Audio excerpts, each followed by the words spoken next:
ഏ wait wait wait, ഇത് കണ്ടോ എന്താ കൈയിരിക്കുന്നതെന്ന്? ബട്ടർ. അത് തന്നെ, ബട്ടർ കണ്ടപ്പോഴേ നിങ്ങൾക്ക് മനസ്സിലായിട്ടുണ്ടാവും ഞാൻ എന്താ ഉണ്ടാക്കാൻ പോകുന്നതെന്ന്. വേറൊന്നുമല്ല, ഇപ്പം ട്രെൻഡിങ്ങിലായിട്ടുള്ള ബൺ മസ്ക തന്നെ.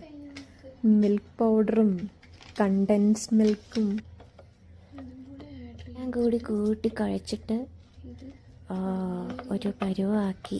കുഴയ്ക്കാൻ കുറച്ച് കഷ്ടപ്പെട്ടു, ബട്ട് സ്റ്റിൽ എല്ലാം കൂടെ കുഴച്ച് വന്നപ്പോൾ ഉണ്ടല്ലോ എന്തൊരു ടേസ്റ്റാണ്. അതിനിടയ്ക്ക് ഈ ചായ ഒപ്പിച്ചു. ഇറാനി അല്ലെങ്കിലും ബണ്ണ് എക്സാക്റ്റ് കിട്ടിയില്ല, അതുകൊണ്ട് പാവബണ്ണ ഒപ്പിച്ച്, അതും വീറ്റിൻ്റെ. എന്നിട്ട് അതൊന്നെടുത്ത് ചൂടാക്കി, അപ്പോഴേക്കും ചായ സെറ്റായി, അതൊഴിച്ചു. ബണ്ണെടുത്തു, നല്ല ചൂടുണ്ടായിരുന്നു. ആക്രാന്തത്തിൽ അതിനെ ബട്ടർഫ്ലൈ പോലെയൊക്കെ ആക്കി ഒരു പരുവാക്കി.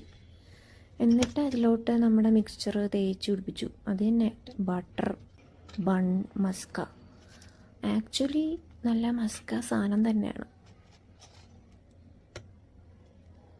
പിന്നെന്താ, സൈഡിലൊക്കെ ആക്കണമല്ലോ, അതൊക്കെയാണ് അതിൻ്റെ മെയിൻ. കഴിച്ചു നോക്കി, കൊള്ളായിരുന്നു സാധനം. പിന്നെ ചായയും. അപ്പോൾ ഈവനിങ് സെറ്റായി. എന്നാൽ ശരി, ബൈ.